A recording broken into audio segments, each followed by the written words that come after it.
Guys പോവല്ലേ. ഞാൻ ഒരു സംഭവം കാണിച്ചു തരാം. ദേ നിങ്ങൾ അത് കണ്ട ആ കയറ് കണ്ട ആ കുരുക്ക് കണ്ട ആ കുരുക്കിൽ ഞാൻ പല്ല് വെച്ച് കടിച്ച് തൂങ്ങിക്കിടക്കാൻ പോണെയാണ്. അതായത് എൻ്റെ ജോ ലൈൻ്റെ സ്ട്രെങ്ത്ത് വെച്ച് എനിക്കൊരു 57 കിലോ ഉണ്ട്. അപ്പോൾ 60 കിലോ ഞാൻ ഹോൾഡ് ചെയ്യാൻ പോണെയാണ്. അപ്പോൾ നിങ്ങൾ അത് കണ്ടു നോക്ക്, എങ്ങനെ ഉണ്ടെന്ന് നോക്ക്. നോക്ക്, സംഭവം നോക്ക്. അപ്പം എന്തെങ്കിലും എന്നിലൊരു കഴിവുണ്ടെന്ന് തോന്നണമെങ്കിൽ നിങ്ങൾ എന്നെ സപ്പോർട്ട് ചെയ്യ്. പലരും പല കണ്ടൻറ്റിനും ലൈക്ക് ചെയ്യാറുണ്ട്. ഇപ്പം എൻ്റെ ഈ കണ്ടൻറ്റ് നിങ്ങൾക്ക് വല്ല നിസ്സാരമായിട്ട് തോന്നണമെങ്കിൽ നിങ്ങൾ എന്നെ സപ്പോർട്ട് ചെയ്യണ്ട.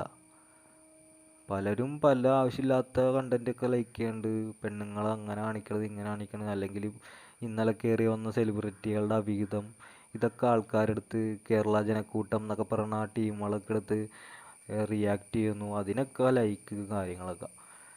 ഇത് നിങ്ങൾക്ക് എന്ത് തോന്നണം? ഇതാണെങ്കിൽ എനിക്ക് ഇന്നലെയും കിട്ടിയതൊന്നുമല്ല. ഞാൻ ഒരു 3-3.5 കൊല്ലം 4 കൊല്ലത്തോളമായിട്ട് വർക്കൗട്ട് ചെയ്യണതാണ്. ചെറിയ സ്റ്റെപ്പ് ബൈ സ്റ്റെപ്പായിട്ടുള്ള വർക്കൗട്ടിലൂടെയാണ് ഈ ഒരു ലെവലിൽ എത്തിയത്. അപ്പോൾ നിങ്ങൾക്ക് ഇത് കണ്ടിട്ട് എന്ത് തോന്നണം? സപ്പോർട്ട് ചെയ്യാനായിട്ട് പറ്റുമെങ്കിൽ സപ്പോർട്ട് ചെയ്യും.